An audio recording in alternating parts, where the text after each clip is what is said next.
रोज का वचन। रोज के वचन में आपका स्वागत है। दिन 222।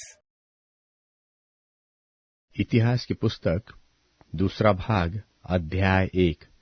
इतिहास की पुस्तक दूसरा भाग अध्याय 1। सुलेमान के राज्य का आरंभ।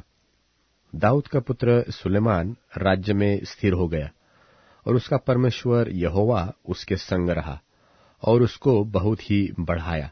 और सुलेमान ने सारे इस्राएल से अर्थात सहस्त्रपतियों, शतपतियों, न्यायियों और इस्राएल के सब रईसों से जो पितरों के घरानों के मुख्य मुख्य पुरुष थे बातें की।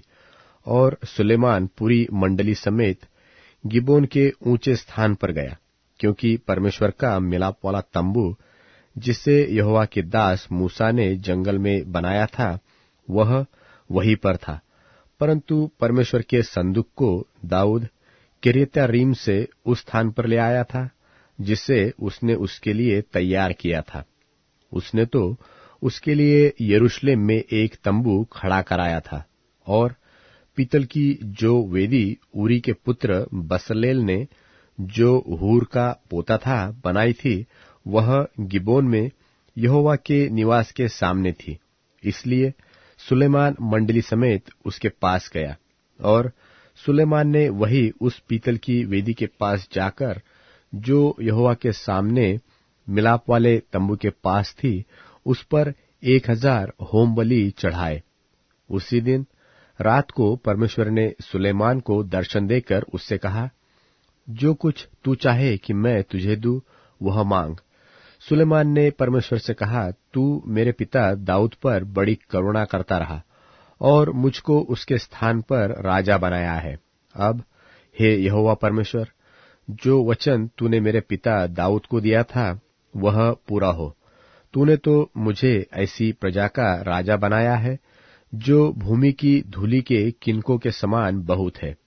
अब मुझे ऐसी बुद्धि और ज्ञान दे कि मैं इस प्रजा के सामने अंदर बाहर आना जाना कर सकूं, क्योंकि कौन ऐसा है कि तेरी इतनी बड़ी प्रजा का न्याय कर सके।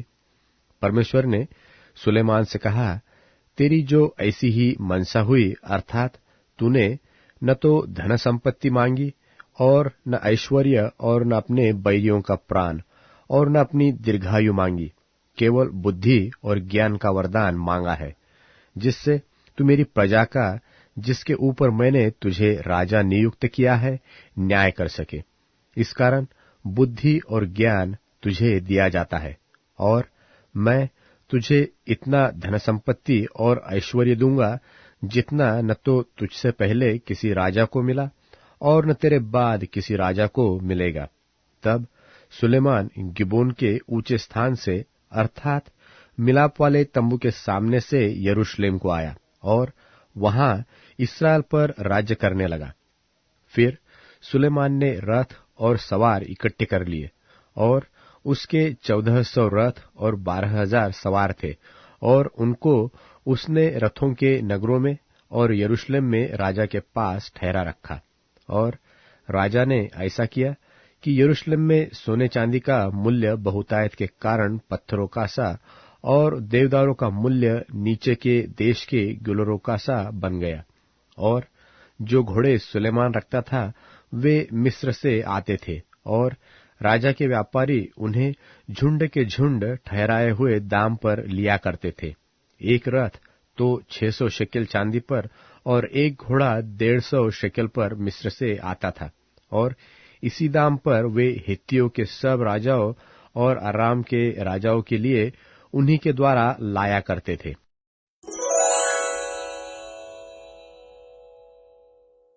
पहला कुरिन्थियों अध्याय 6।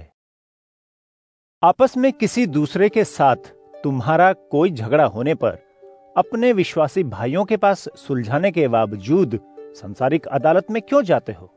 क्या तुम्हें यह नहीं मालूम कि यीशु के लोग इस दुनिया का न्याय करेंगे? इसलिए यदि तुम लोग इस दुनिया का न्याय करने वाले हो तो क्या मामूली झगड़ों को निपटा नहीं सकते हो? क्या तुम्हें नहीं पता कि तुम स्वर्गदूतों का भी न्याय करोगे? फिर ये हल्के फुल्के झगड़ों को क्यों नहीं सुलझा सकते? इसलिए यदि तुम्हारे यहां लड़ाई झगड़े हैं तो तुम उनके पास क्यों जाते हो जो चर्च के आत्मिक लोग नहीं हैं? मैं ऐसा इसलिए कह रहा हूं ताकि तुम शर्म महसूस करो। क्या तुम्हारे चर्च में ऐसा कोई बुद्धिमान इंसान नहीं जो तुम्हारे झगड़ों को हल कर सके?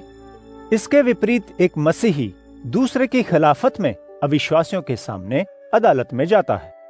तुम्हारे बीच मुकदमे इस बात का सबूत है कि तुम पहले ही से हार चुके हो। अन्याय क्यों नहीं सह लेते? नुकसान क्यों नहीं सह लेते? लेकिन तुम खुद अन्याय करते और धोखा देते हो, वो भी अपने भाई बहनों को। क्या तुम्हें नहीं मालूम कि दुष्ट लोग परमेश्वर के राज्य के वारिस नहीं होंगे? धोखे में मत रहो। वैश्यावृत्ति में लगे, मूर्ति पूजा में लगे, व्यभिचारी, पुरुषगामी और समलिंगी, चोर, लालची, पियक्कड़, गाली देने वाले और अंधेर करने वाले परमेश्वर के राज के वारिस नहीं होंगे। तुम में से कितने ऐसा ही जीवन जी रहे थे, लेकिन प्रभु यीशु के नाम में हमारे परमेश्वर के आत्मा से तुम धोए गए, शुद्ध किए गए और निर्दोष ठहराए गए। तुम लोग कहते हो सब कुछ की इजाजत है, लेकिन सब कुछ फायदेमंद नहीं है। सब कुछ की अनुमति है, लेकिन मैं किसी भी बात का गुलाम न बनूंगा। खाना पेट के लिए है और पेट खाने के लिए, लेकिन परमेश्वर दोनों ही को बर्बाद करेंगे। यह देह यौन अनैतिकता के लिए नहीं, लेकिन प्रभु के लिए और प्रभु देह के लिए है।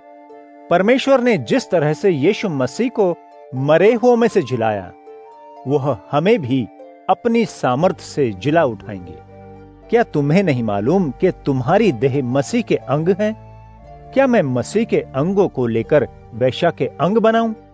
क्या तुम्हें नहीं मालूम जो वैश्या से संबंध करता है उसके साथ जुड़ जाता है?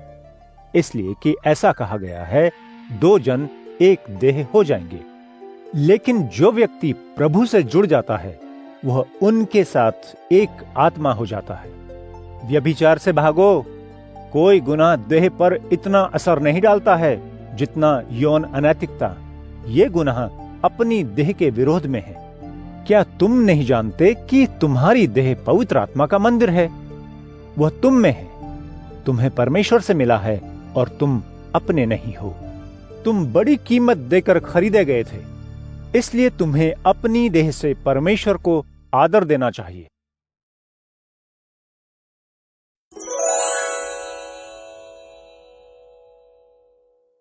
अध्याय 94। प्रतिशोध की प्रार्थना।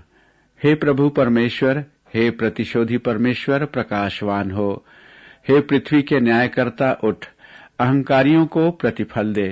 हे प्रभु, दुर्जन कब तक आनंदित होते रहेंगे? वे निरंतर धृष्ट वचन बोलते हैं, समस्त कुकर्मी डींग मारते हैं। वे तेरे निज लोगों को कुचलते हैं, तेरी मीरास को पीड़ित करते हैं। वे परदेशी और विधवा की हत्या करते हैं। वे पितृहीन बच्चों को मार डालते हैं। वे कहते हैं, प्रभु नहीं देखता है, याकूब का परमेश्वर नहीं समझता है। अरे नासमझ लोगों, तुम विचार करो। अरे मूर्खों, तुम कब तक समझ से काम लोगे? क्या कान को बनाने वाला स्वयं नहीं सुनता, अथवा आंख का रचयिता स्वयं नहीं देखता? क्या राष्ट्रों को ताड़ित करने वाला प्रभु उन्हें ताड़ित न करेगा? जो प्रभु मनुष्यों को ज्ञान की बातें सिखाता है, वह मनुष्यों के विचारों को जानता है। वह यह भी जानता है कि मनुष्य श्वास मात्र है